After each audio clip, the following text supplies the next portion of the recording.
আসসালামু আলাইকুম। Green farm nursery. এটা একটা পেঁপের চারা আপনারা দেখতেছেন। এই পেঁপের চারা থেকে ধরা পর্যন্ত একটা মাঝারি যে একটা সময়, সেই সময়টা আমি আসলে দেখাইবার জন্য ভিডিওটা করা। এই চারার বয়স আজ প্রায় 10 দিন। এরপরে যে চারা, এটার বয়স 15 দিন।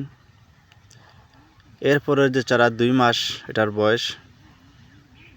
এই 2 মাসের চারা অনেকে রোপণ করা ভালো, কারণ 2 মাসের চারা রোপণ করলে রেজাল্ট ভালো আসে ইনশাল্লাহ, কারণ ফলন ভালো হয়, গাছটা সুন্দর হয়ে বেড়ে ওঠে, ওই জন্য ফলন ভালো হয়।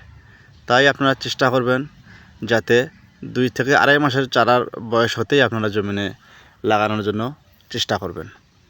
তাই এই চারাগুলো আসলে এখন লাগানোর উপযোগী সময়। আর পেঁপের চারাতে আপনারা কোনো সময় সার দিবেন না। সার দিলে গুড়া পচা রোগ আসবে এবং আপনার চারাটা নষ্ট হয়ে যাবে। এই দেখেন আমার চারাটা প্রায় 2 ফুট উঁচার থেকে ইনশাআল্লাহ পেঁপে ধরা শুরু হয়ে গেছে এবং ধরেছে। আর এই দেখেন পেঁপের ধরা কীরকম ইনশাআল্লাহ। এটাও একটা হাইব্রিড জাত। এই আপনাদেরকে ভাইরাল যেগুলো জাত, টপ লেডি, রেড লেডি, এই জাতগুলো এমনই হয়। তাই মাটির থেকে 2 ফুট 2.5 ফুট উঁচুর থেকেই পেঁপে ধরা শুরু হয়ে যায়। এই যে আমার যে দেখছেন মাটির থেকে দ্রুত 2 ফুটের ভিতরে ইনশাল্লাহ পেঁপে ধরা আছে। তাই আপনারা যে কোনো লাগাইলে ভালো জাতের পেঁপে লাগাবেন, ইনশাল্লাহ ভালো ফলাফল আপনারা পাবেন ইনশাল্লাহ।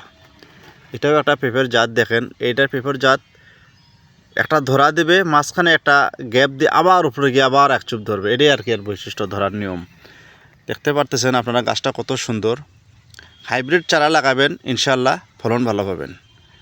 হাইব্রিড চারার দাম একটু বেশি, কিন্তু ফলনের দিক দিয়ে অনেক বেশি। তাই হাইব্রিড চারা লাগাবেন, ভালো থাকবেন আপনারা সব।